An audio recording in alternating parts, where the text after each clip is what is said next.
श्री राधा कृष्ण के चरणारविंदों में शतकोटि नमन बंधन। मित्रों को, जिज्ञासुओं को, धर्म प्रेमियों को, ज्योतिष विज्ञान प्रेमियों को हर हर महादेव बम बम भोले नमः शिवाय। मित्रों, ज्योतिष शास्त्र में अनेकानेक राजयोगों का वर्णन आता है। उन्हीं राजयोगों में जन्म कुंडलियों में बहुत कम बनने वाला एक राजयोग है जिसका नाम है दिग्बली राजयोग। उसका नाम है दिग्बली। दिग्बली दिग कहते हैं दिशा के लिए। जिस प्रकार से कि प्रत्येक जन्म कुंडली में लगन स्थान पूर्व दिशा कहलाता है, सप्तम भाव पश्चिम दिशा कहलाता है, चतुर्थ भाव उत्तर दिशा कहलाता है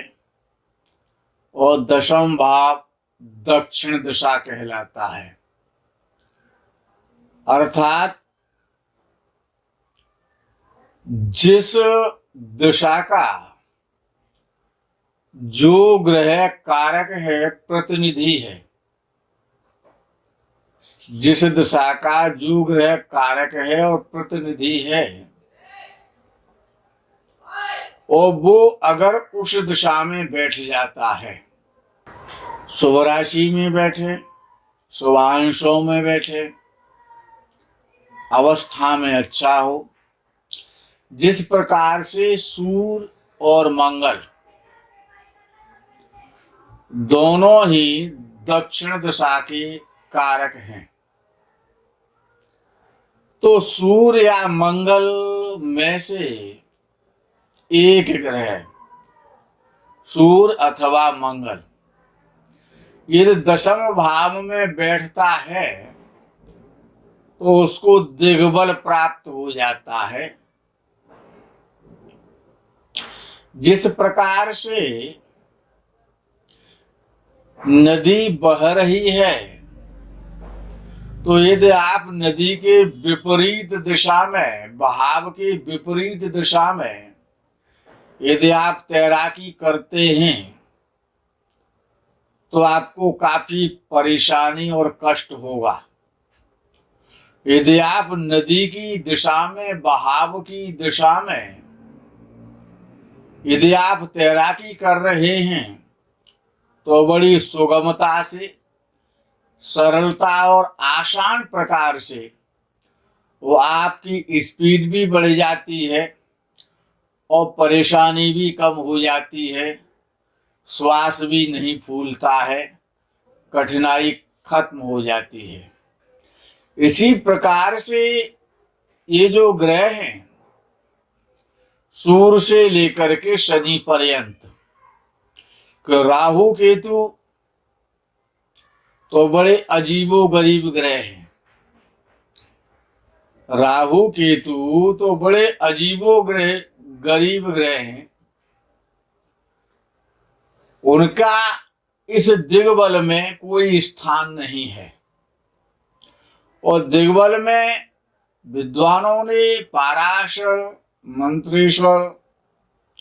आदि ने जो कहा, वो ये कहा है कि दिग्बल में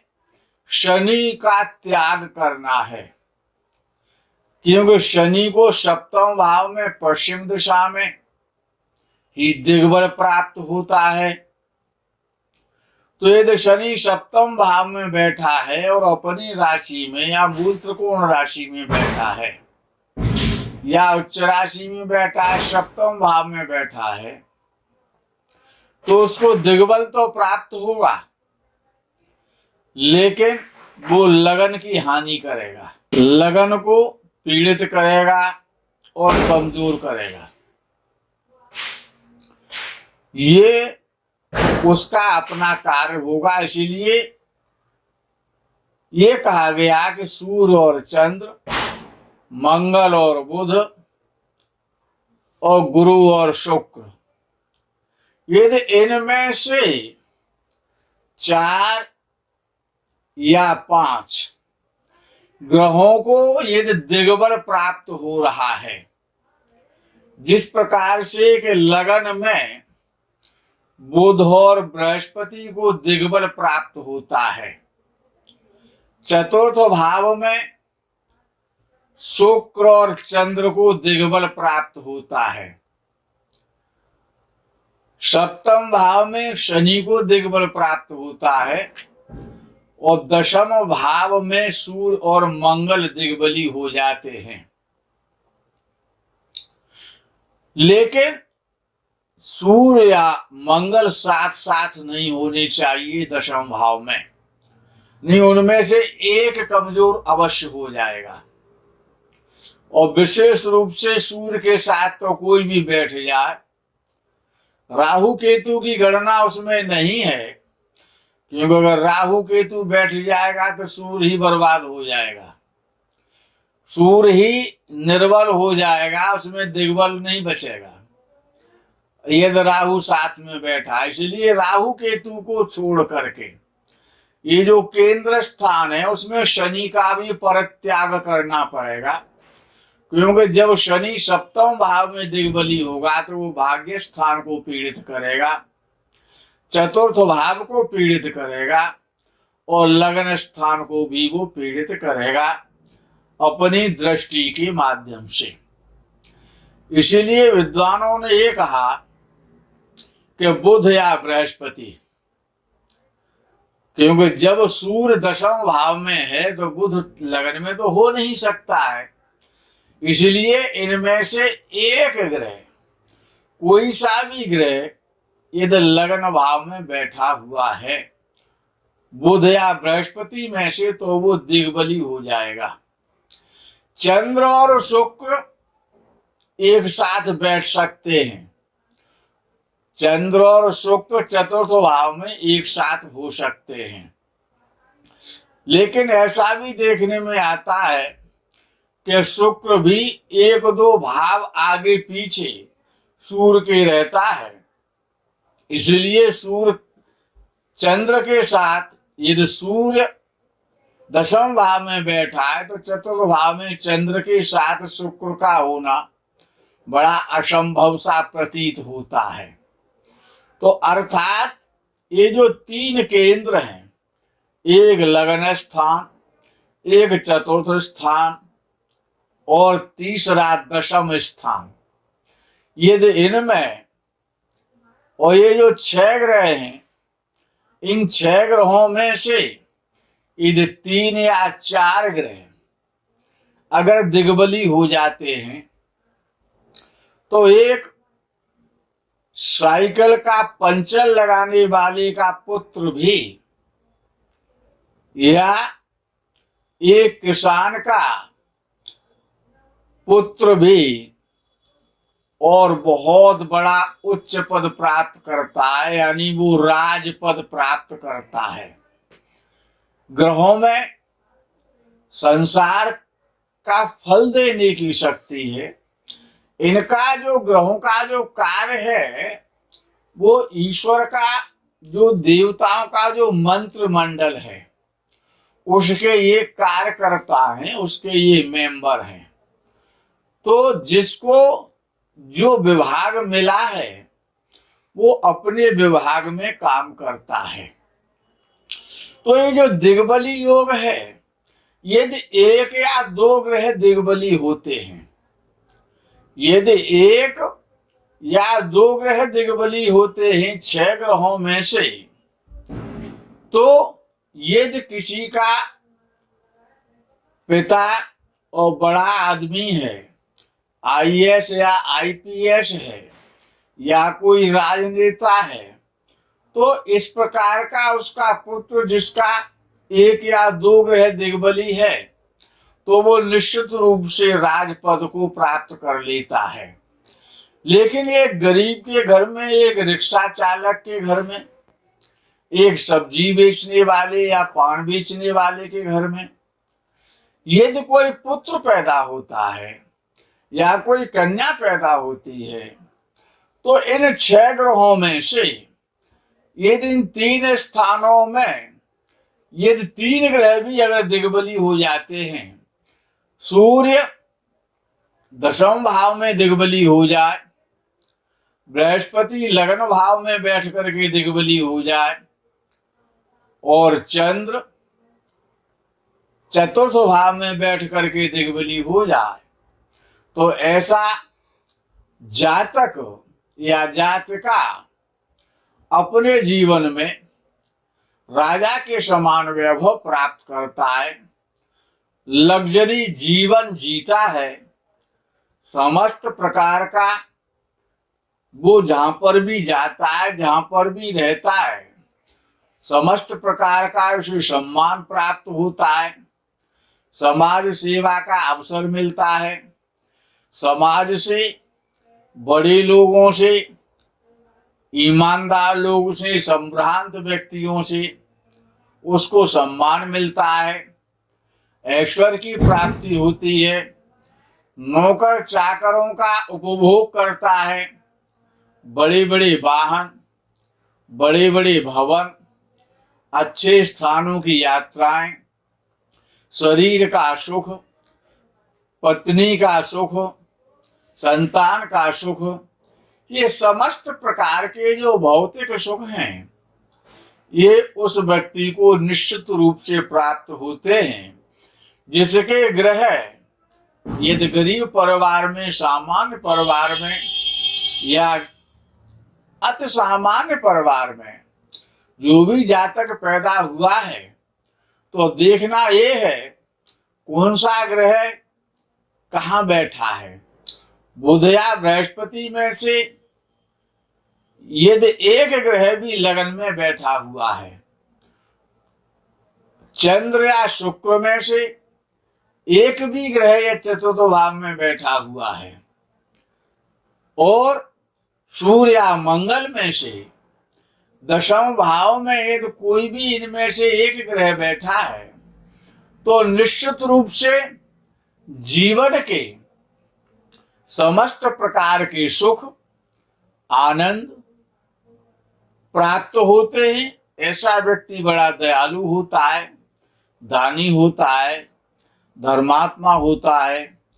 परोपकारी होता है, अपने माता पिता का भक्त होता है, विद्वानों का सम्मान करने वाला, सत्य मार्ग पर और धर्म पर चलने वाला ऐसा पुरुष उत्पन्न होता है। लेकिन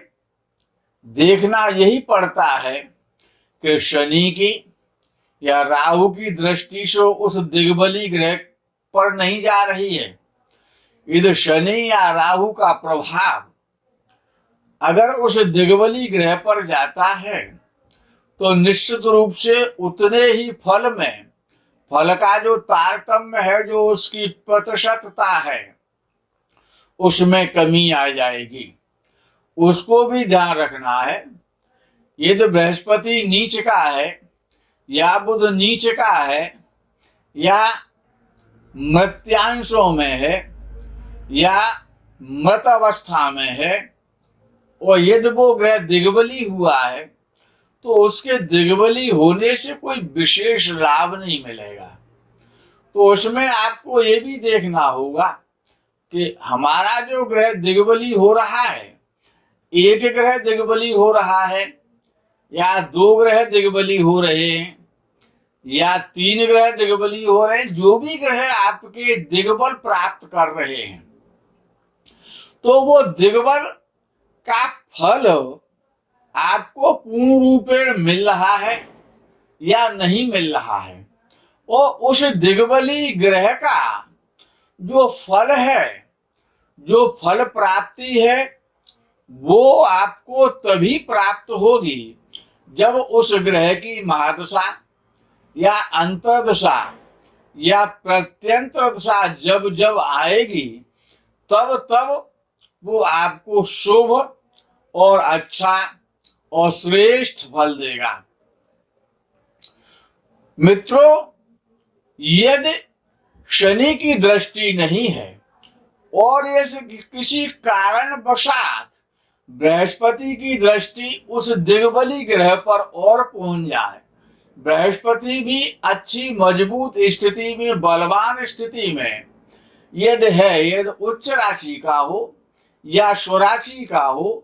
या मित्र राशि का हो, अंशों में बलवान हो, अवस्था में कुमार या युवावस्था में हो, तो निश्चित रूप से उसकी दृष्टि में भी वही शक्ति आ जाती है। बृहस्पति की दृष्टि हो चाहे सूर्य की दृष्टि हो, किसी भी ग्रह की जब दृष्टि होती है तो उसी में उसी प्रकार की स्थिति में उसकी जो पावर है, उसका जो प्रभाव है, उसका जो दृष्टि का जो बल है, जिस प्रकार का ग्रह होता है उसी प्रकार की उसकी दृष्टि होती है। अब कोई विचारणीय विषय ये है कि यदि कोई भीख मांगने वाला भिखारी है, जिसको कोई 1 रुपया देता है, कोई उसे 2 रुपए देता है, कोई 5 रुपए देता है, कोई उसे 10 रुपए देता है, तो उसकी जो दृष्टि है वो वहीं तक रह जाती है। उसकी जो सोच है कि यदि किसी ने 5 रुपए दे दिए या 10 रुपए दे दिए या 20 रुपए दे दिए, वो उसी में प्रसन्न हो जाता है, क्योंकि उसकी सोच और उसकी दृष्टि से ही सोच बनती है, जैसी जिसकी दृष्टि होती है। क्योंकि ऋषियों ने कहा है कि दृष्टिरेव सृष्टि, जैसी आपकी दृष्टि होगी वैसे आपकी सोच होगी, वैसे आपके विचार होंगे, तो दृष्टि में भी अंतर आ जाता है। ऐसा नहीं है कि नीच का बृहस्पति की दृष्टि और उच्च के बृहस्पति की दृष्टि में अंतर तो रहेगा। मित्र राशि के बृहस्पति की दृष्टि में और शत्रु राशि के बृहस्पति की दृष्टि में अंतर तो रहेगा। तो ये अंतर भी दृष्टि में बड़ा आवश्यक है इसको जानना। इसीलिए इसका ज्ञान होना, ग्रह जो दृष्टि है, यदि शुभ ग्रह की दृष्टि पड़ रही है किस पर, जो दिग्बली ग्रह है, यदि उस पर शुभ ग्रह की भी दृष्टि जा रही है, तो आपको विचार ये भी करना पड़ेगा कि शुभ ग्रह किस स्थिति में है, षड्बल में किस स्थिति में है, किस भाव का स्वामी है, किस स्थिति और परिस्थिति में वो बैठा हुआ है, इसका भी आपको ध्यान रखना चाहिए। यदि वस्तुतः 6 ग्रहों में से अगर 3 ग्रह भी ये दिग्बली हो जाते हैं और उनको कोई पापक ग्रह पीड़ित नहीं करता है, कुमार या युवावस्था में रहते हैं, नीच राशि के नहीं होते हैं या शत्रु राशि के नहीं होते हैं, तो इन 6 ग्रहों में से 3 ग्रह यदि किसी के दिग्बली हो गए हैं तो संसार के हर प्रकार के सुखों की प्राप्ति कराएंगे और आपका जीवन बड़ा सुखमय और बड़ा आनंदमय हो जाएगा। आपका जीवन सुखमय हो, आनंदमय हो, इसी कामना और भावना के साथ में आपसे इस प्रकरण से विदा लेता हूं। आगे के प्रकरण का आप इंतजार करें। तब तक के लिए हर हर महादेव, बम बम भोले, नमः शिवाय। जय गौ माता की।